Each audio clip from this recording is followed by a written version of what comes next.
frequency separation today.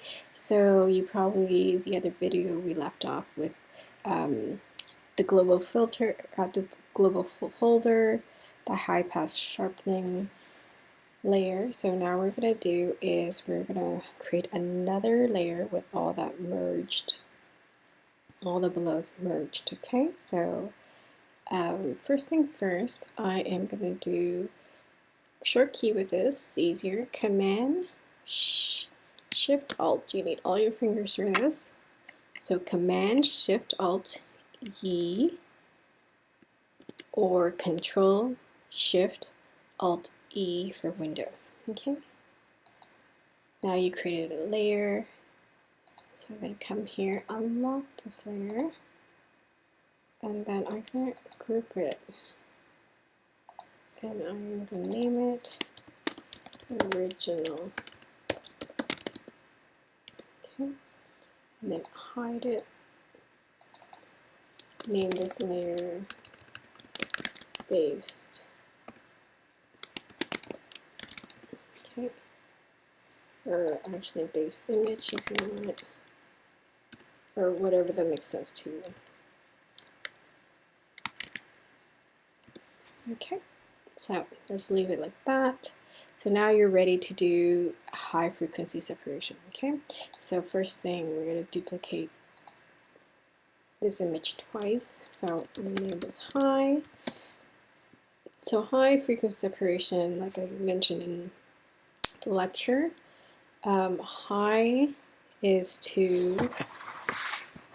it's for texture and fine details. So just name it like that. I'm going to duplicate this layer again and name it low. And that's really for colors. So just name it colors for now. It's color, shadows, and anything with light. Okay.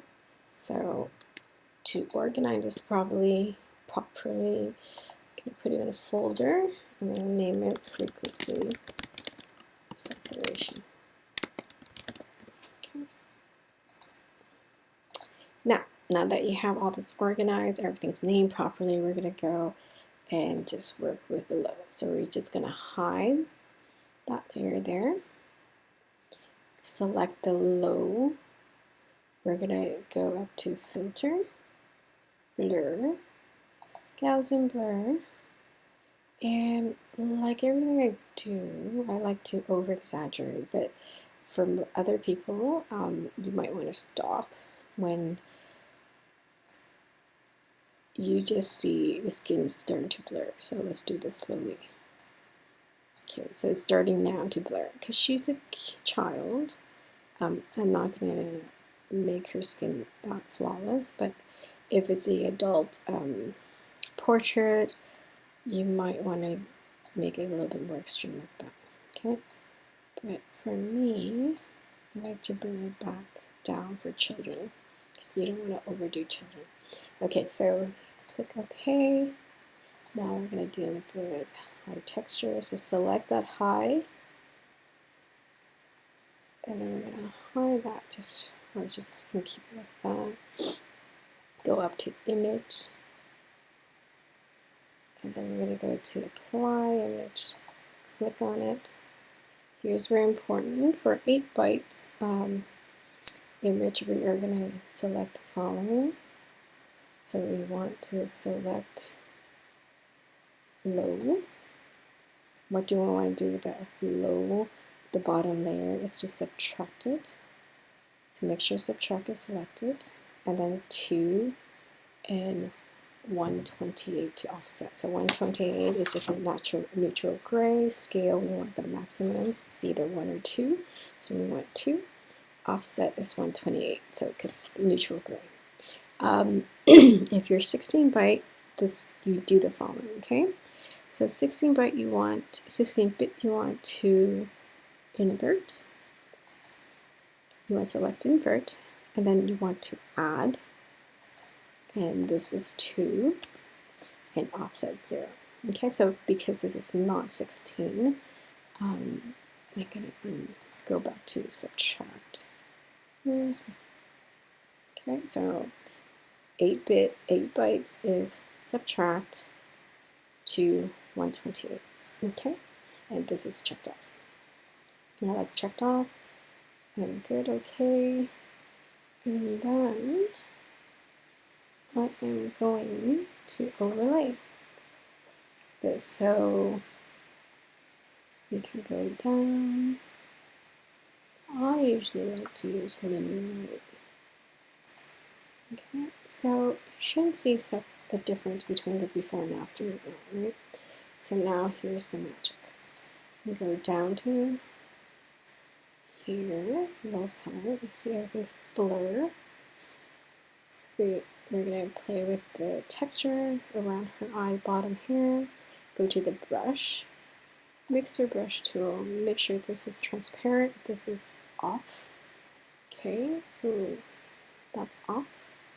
And we want 10% wetness. You might want less or more. Wetness just means that more mixing or gathering or dragging of your color when we do it. I like to keep it 10. I like to keep everything at 10. And the amount for this one, I like to do 20%. Actually, that means every time I pass it, sorry, the flow is 20%, that's good. And then everything, you can keep it to default. Make sure your brush hardness is 0, because I don't want any hard lines.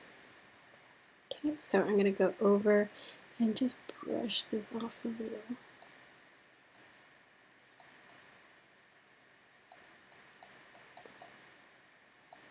Because this is a child, you don't want to overdo it. Just want to make sure it's not too obvious. Make sure you go with the stroke, the direction of what you see. So here I see the direction going left to right. So I'm going to keep it natural left to right.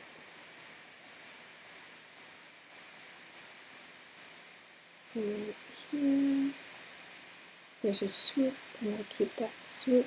I'm going to do a little bit more right here. So I find that distracting.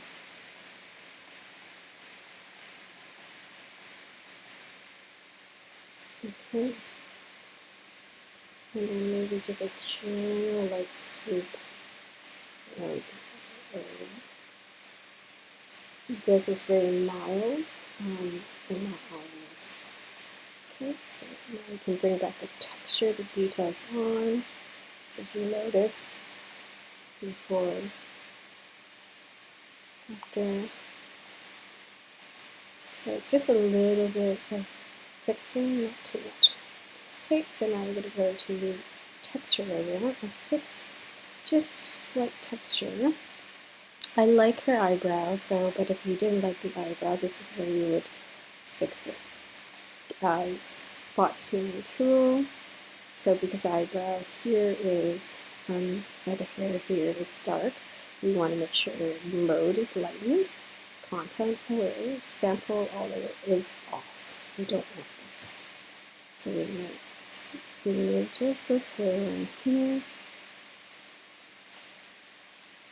Okay. Make that here. Maybe this hair in the middle. I personally like it, but if you were doing this in a client, you would remove it. I like the scar, but if you wanted to get rid of this hair, you might do that. This doesn't go back. Scar is lighter than her skin, so I would choose the more darkening. And just go like that. Okay, so do it very slowly.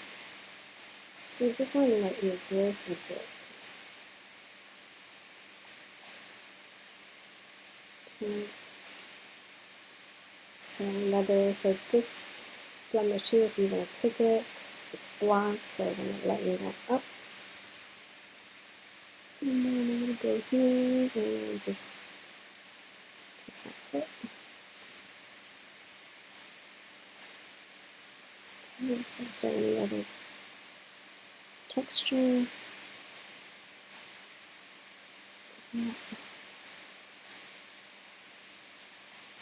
Okay. Maybe cute little. Okay, there you go. So that is frequency separation, editing before and after.